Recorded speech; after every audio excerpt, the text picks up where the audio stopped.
Hi, welcome to We're Talking Sports. I'm your host, Rick Schnabel. So don't touch that remote. We'll be right back, show you a good show.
Welcome back to another episode of We're Talking Sports. I'm Rick Schnabel, and we're going to talk about fights today. What are some of the best fights you've ever seen?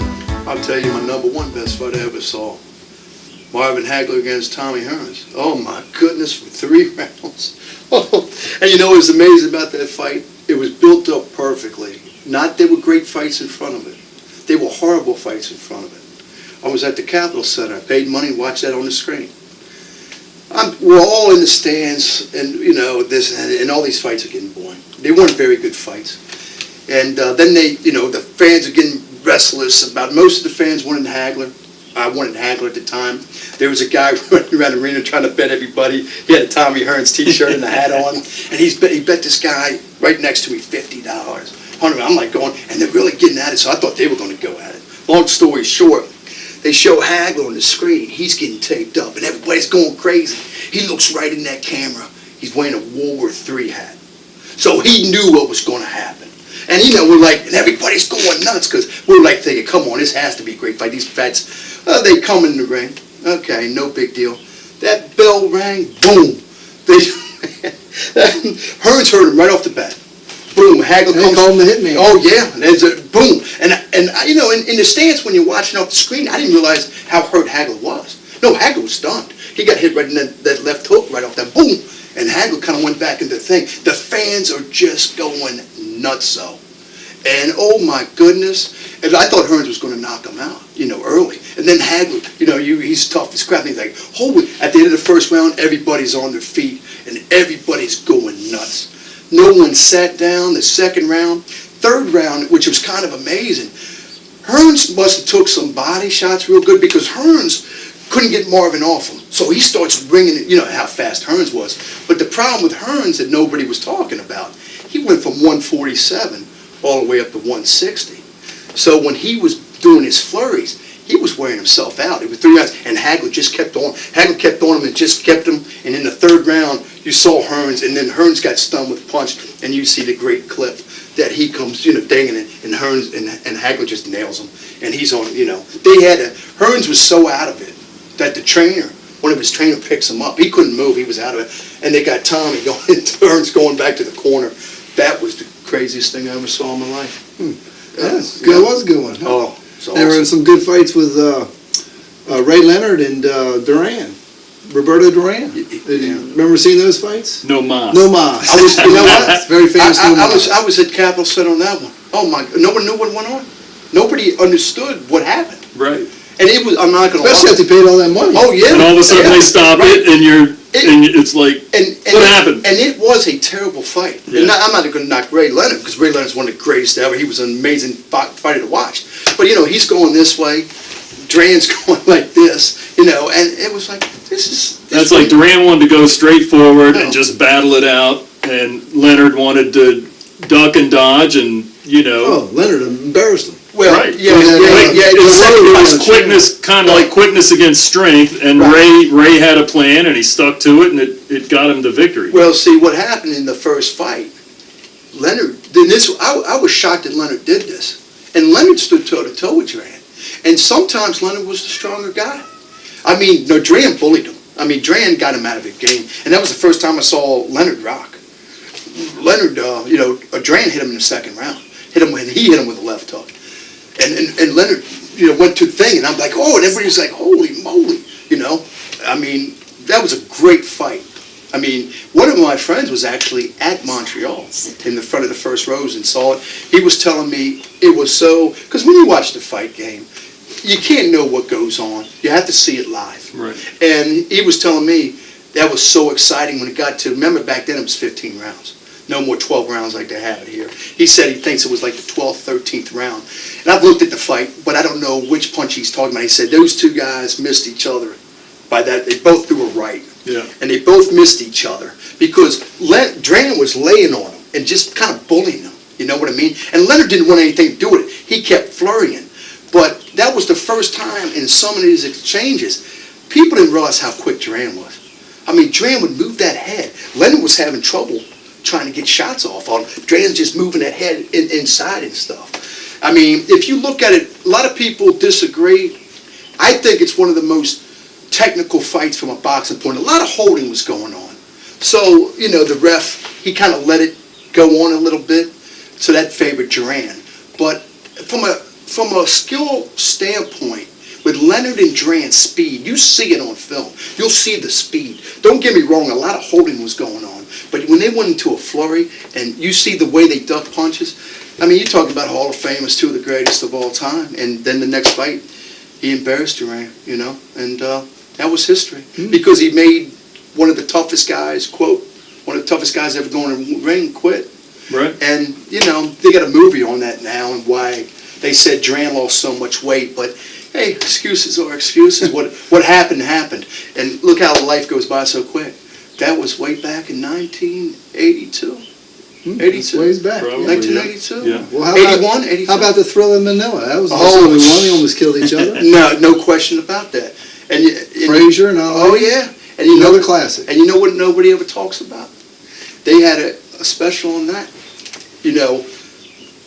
Joe Frazier, he can't see in either eye.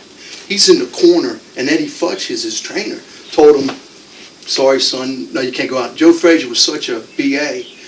No, you ain't stopping this fight. Ali's in that other corner. Cut the gloves off. He was having Angelo Dundee cut his glove off. No, son, you can't quit. No, go cut. No, I'm tired. Because they almost died. That was like over 100-some degrees or whatever it was. Well, Thriller Manila that you're talking about, that was actually George Foreman. I thought, Joe Frazier and Ali.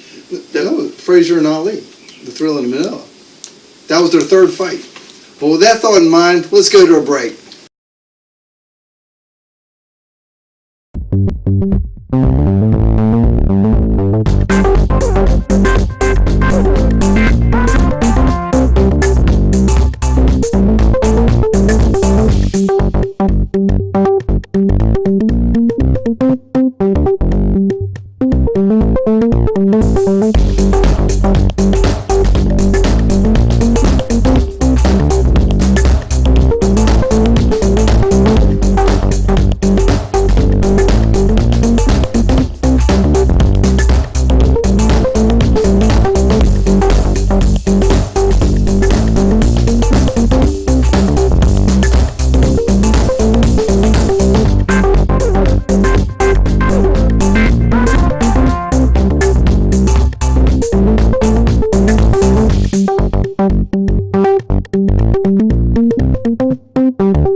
Because you were correct that Joe Frazier, Ali, Thriller Manila was the third fight. I was thinking George Foreman and Ali in Africa. I mean, that's what, for some unknown reason, I was thinking that. And that fight, that, you want to talk about a stunner. That was like Cinderella Man, when Max Baer lost to Russell Crowe's character in the movie.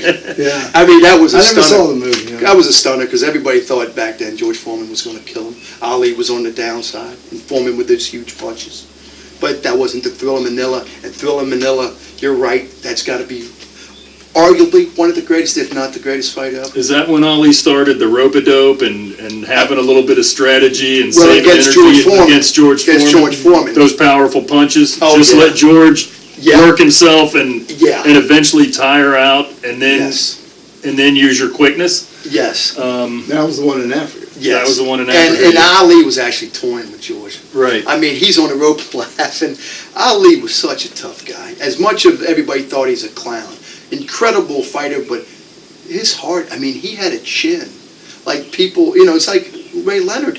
Everybody saw Ray Leonard dance around with his quickness. He didn't think he was a tough guy. Couldn't Right. really box. He proved it. And Ali, that was his downfall with the Parkinson's. I mean, he took such a beating with George. You got to figure, George Foreman was probably, what was he, like 260?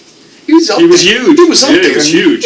hitting Ali in the body. Yeah. Even though Ali's covering up, it's got to take a lot of punishment. And when you end up, taking all those hits on these guys that are that big, we look at it from a fan's point of view, and you're just seeing from the outside. You don't think much about this accumulation. But after Ali went 3 fights with Joe Frazier, Ron Lyon, he went fights with all these guys that could hit hard. It's just got to take a tear on you. But he toyed with George, and actually George, he was so exhausted from that heat. Right. And he just collapsed. And when you watch that fight again, the speed of Ali, whoa. Oh my goodness. He just bada, bada, bada, bada. And George, he didn't know what to do. Yeah, I think Ali was like naturally a lighter weight, Yes. and he had a little bit more quickness, Yes. where Foreman was like a bigger, stronger guy and threw heavier Right. punches. But those guys, if they do get to the point where they get tired, then that quickness, Yeah. it plays like a really important role. And It that's sure- what he did. He it just sure wore does. George down. Maybe he thought about it in the heat that it would wear him down, and then later he would Yeah. use his quickness and finish him off. What was really sad is when Ali fought Larry Holmes, when he came back out of retirement. I think Ali retired a couple times, but he came back again Right. to fight Holmes. And, Ali was such a funny guy. A lot of people don't remember this. They're going and giving the ring instruction. He's doing his face to Holmes by doing the introduction. And the funniest thing is, Ali had nothing. He lost so much weight. I think he went from 260 down to 217 or 215. Right. And he lost so much weight, he had no strength. Plus, he was older. And it didn't do anything. And Larry Holmes was just popping him all over the place. And all of a sudden, Ali, I think it was the 8th or 9th round, something around that situation, he started doing the shuffle. Well, everybody at the Capitol Center went nuts because he's rope-a-doping! He's rope-a-doping! After he shuffled, Larry Holmes, pop, pop, pop, pop. Well, anyways, he's such a tough guy. I think he went the distance. And anyways, at the end of the fight, in the locker room, they asked Ali, he goes, what were you thinking after the first round? Oh, Lord, I got 14 more to go. But that's the difference between when you're older, now he's lost his speed, and then when you're younger. Being in shape, Yes. like true shape, Yes. at a certain But when you- weight, yeah. and losing weight, and the conditioning Right. is amazing. That's one thing about the fight game. It's a name. People still think that's Ali, like they think Tyson. Tyson wasn't Mike Tyson for 9 of his last 9 years of boxing. He wasn't even Mike Tyson. Right. But everybody thought, oh, Mike Tyson's fighting again. And of course, the promoters set it up. In hindsight, everybody goes, yeah, they set up with a bunch of tomato cans where you still knock people out in 13 seconds. But, when you get older, you lose it. You lose your reflexes. And that's what happened to Ali. But that Ali-Frazier fight, you're right. That fight was amazing. I mean, you want to talk about heart and fortitude. But what would have happened if Angela Dundee would have cut the gloves off? And not only that, one of the people in Joe Frazier's camp was on the other side, behind the ring. No, don't stop it, Eddie! Yelling and screaming, don't stop it! He's quitting. They couldn't hear him. Right. So what would the history have been like if Ali didn't win that fight? And Ali also, in the 60s, when he was younger, before the Sonny Liston fight, he got knocked down by Henry Cooper out of England. And Angela Dundee went up there, and the famous story is he cut the gloves. So they had to stop the fight. Oh, no, we got the gloves cut. So Ali, you know he had to have a severe concussion, gave him a little time to recuperate. He was really knocked out. So that would have been a loss on his record. What would have happened, you know? But Ali was winning a lot of great fights. There's no question. Always in some. Yeah, and you know, he got the crowd. And then he was a guy that, yes, he could dance, but if he wanted to put the whipping on you, hurt on you, oh, he would go to toe to toe. Here's a name for you, Mickey Ward. Mickey Ward, John Talk Gotti. about some battles. Not John Gotti. Arturo Gotti. Well, Arturo Gotti might as well have been mixed up with a mafia. Those guys cut each other up and just went to war. Well, I mean, there's been tons of great battles like that. Yeah, those two, that was a Rocky battle. Two Rockies knocking the crap at each other. And they became famous. They didn't have the highest of skill, but they had the highest of hearts. Yeah. And they put on these incredible fights. They fought 3 times. And you know how they became best buddies. Because Mickey Ward, you know, became his trainer. Right. Later on. Right. And they met, and they became good buddies. They went in the hospital bed. Both of them were getting stitched up. They had severe concussions. And I think Mickey Ward opened the curtain. Hey, Arterio, you okay? You okay, buddy? All right. And Arterio was so touched. And he goes, yeah, Mickey, how are you doing? And they just became best friends. Yeah. And they still, fought 3 times. And talk about it was like it almost looked like one concussion after another each round. And they just keep going. And you think one of them's going to knock the other one out, and they're bleeding and cut up, but they're still winging and hitting each other. Still winging. Like I haven't seen many battles tougher than that. True, just going toe to toe. But it's a brutal sport.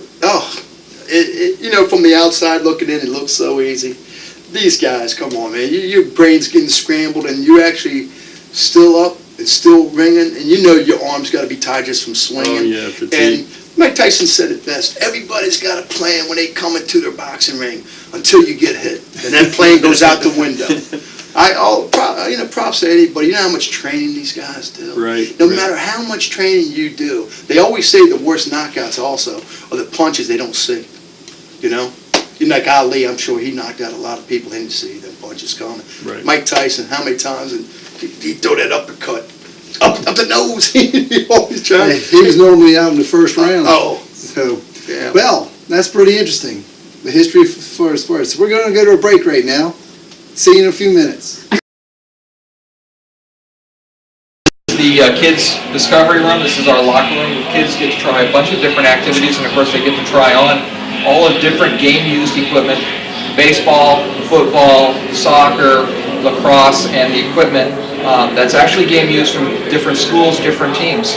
And this, of course, is a Navy football helmet that they get to try on, along with the pads and the uniforms. Of course, the Orioles do win the World Series in '66. They win it again in 1970, and they win it in 1983. That was their last World Series. This trophy right here is the 1983 World Series trophy. It was the last time the Orioles won the World Series against the Phillies. And right next to it is a World Series ring that belonged to world-renowned broadcaster, sports broadcaster Chuck Thompson.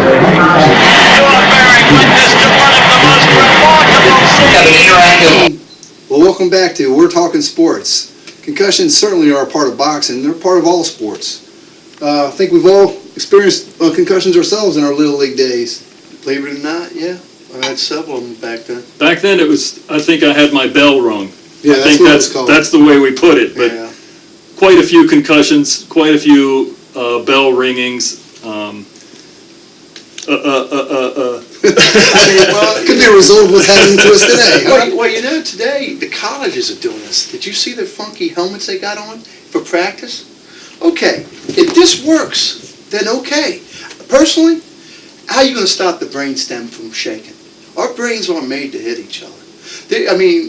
But if these big helmets, they look eggshell. You've seen them, right? Yeah. They got eggshell from the Flintstones? Yeah, they got these egg-shaped helmets. The Great Gazoo. And they're using them. Now these colleges are using them for practice. Okay.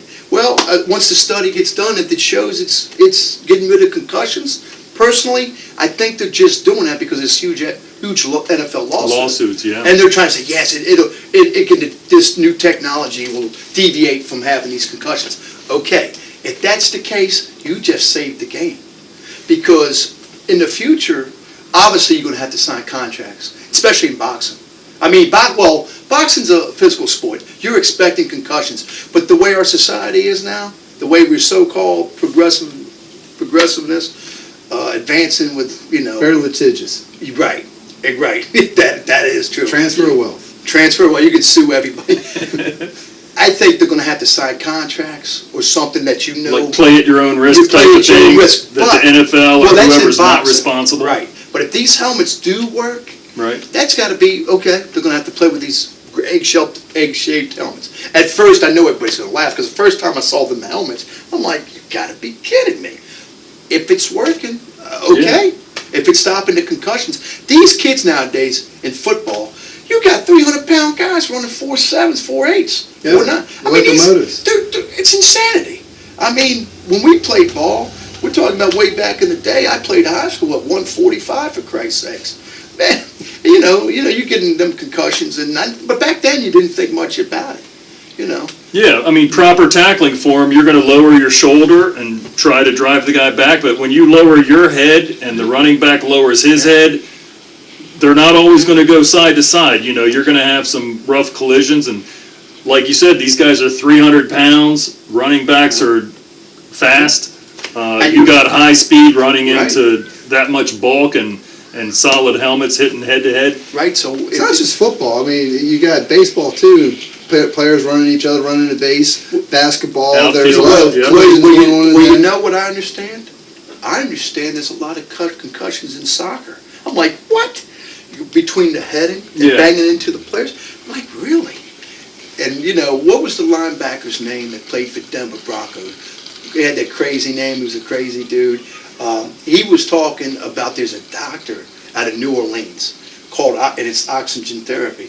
Remember Michael Jackson was the first one that got in that tube way back when, and everybody goes, what is he doing? Is that cryogenics? Cryogenics. Well, oxygen therapy they're calling it. What was the doctor's name? Max. But he's supposed, and the linebacker, he played for Boston College. You know the crazy guy. His reputation. his reputation. He actually, remember in practice for the Raiders, he actually spit it in the face of the guy. Rob Kanowski. I can't believe I don't know his last name. But he was saying that all these NFL players got to go to this doctor. You got to get on oxygen therapy. He was saying that he went under, he didn't even know for a year where he was, him and his wife. He said his wife was going, you didn't even know what went on for a year. He goes, yeah, I didn't. And then he said, when he went to this oxygen therapy, it cleared all the cobwebs out of his system. And he was trying to get a lot of the NFL players to undergo oxygen therapy. Right. Yeah, cryogenics or whatever the official name they're calling that. But I remember Michael Jackson was the first one to get in that tube. I know the MMA guys are all doing it now. You know that? Right. Yeah, they all get in there. It's supposed to give more white blood cells to your brain. And not Krankowski, but the linebacker, he was saying that it cleared his brain fog. Right. And so I'm not saying, that I know for a fact that that's a concussion cure, but anything that can help a concussion, because you're finding out nowadays how brutal it is. Yeah, the NFL might make something like that mandatory if it's proven to help. True. If it's something that's not hurting, it can only help, then why not enforce it? Well, when the NFL, they went to Players Association, the judge even though they ruled and they supposed to get $800 million, whatever, and the judge even threw it out and said, no, that's not enough for the players. Right. So the NFL, NFL made, what, $44 billion last year? Isn't that what they made for the owners? Well, there's a lot of money for that Players Association and look, and even the judge said, with all these concussions. Right. Look, Jim McMahon, Super Bowl winner for the Bears, he says he goes in the room now, what's the,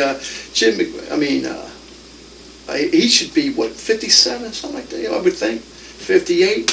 And they said he goes in the room, he said he don't even remember how he got there. And he's blaming all the concussions. A lot of the players are blaming the concussions. And a lot of them want to get the old, when they pass away, have the study done for that CTE. It's really doing brain damage. But how what's to fix? Is them eggshell helmets to fix? Because that may be where NFL goes too. Flag Yeah. football. Well, you see it in our local area. Flag football. I think I got hurt in flag football. I've had concussions can. playing flag football. Anytime. Yeah. Well, you see it in our local area. How many friends, the wives, ain't letting them do the little boys play football now? Right. Oh, yeah. Everybody's playing soccer now, seems Yeah, like. well, as you said earlier, I mean, soccer's just many concussions. Well, Or potential for well, concussions. there's a lot of them from what I understand. And and that shocked me because I'm like, how in the world? Because everybody does that, especially when they do the head things, and there's so many clashes. But, the concussions are everywhere. I'll tell you, with my luck, I'll switch to golf to avoid concussions, and then at the last second I'll hear 4, and then boom, right in the head, concussion. Yeah, but I don't think they can tee off a miniature golf, can they? All right, well, that's great, guys. Great. Thank you for being with us. We're going to go to break.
Welcome back. Do you guys have any last thoughts? I think it was a good show. Is that what we're talking about? That was the end. Yeah, good show. A lot of good boxing information and good old stories, a lot of good memories. Every time we talk about sports, brings back good memories. Yep. Always. Reminds me of my old boxing. No, I'm just kidding. Well, you had that quick left. Well, it's good to have you, the Wiz and Albie. Thank you for being with us. We're talking sports. If you enjoyed the show and would like to be a guest on the show, please contact us. And I'm Rick Schnabel, your host, and we're talking sports. Goodbye. See you again next time. And we're celebrating. He's done it.